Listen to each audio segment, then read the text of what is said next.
તારીખ 29/9/2025ના રોજ એક માલવાહક ટ્રેન જે છે એ વડોદરાથી મુંબઈ તરફ જઈ રહેલી હતી અને એમણે ઉધના ક્રોસ કરી અને ભેસ્તાન તરફ જઈ રહી હતી. ત્યાં વચ્ચેના ભાગમાં એટલે ડિંડોલી પોલીસ સ્ટેશન વિસ્તારનો જે સ્ટેશન લાગે છે એ વિસ્તારમાંથી પાસ થઈ રહી હતી. એમાં એકદમ અવાજ આવ્યો. રાત્રે આશરે 8:45 વાગ્યાની આસપાસનો બનાવ છે. એકદમ અવાજ આવ્યો એટલે જે પાયલોટ જે છે એને ટ્રેન ઊભી રાખી અને ચેક કર્યું તો એમાં લોખંડની એક પ્લેટ જે છે, લોખંડની લાંબી પ્લેટ એ ટ્રેનના આગળના ભાગે અથડાયેલી હતી.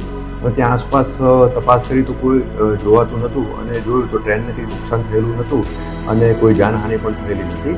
એટલે એમાં જે પાયલોટ જે છે એમને સિનિયર ઓફિસરને જાણ કરી અને જે અનુસંધાને એક સિવિલ એન્જિનિયર જે છે એમણે આ ફરિયાદ જાહેર કરેલી હતી. ફરિયાદ આધારે ગુનો દાખલ કરવામાં આવેલો હતો. હાલ ગુનો અનડિટેક્ટ છે. ઓકે કયા આશયથી ત્યાં ટ્રેક ઉપર એટલે કે પાટા ઉપર આ વસ્તુ મૂકેલી છે એ હજુ ક્લિયર નથી થયેલું. હાલમાં ગુના દાખલ થયા પછી ગુનાની તપાસ હાલમાં ચાલુ છે.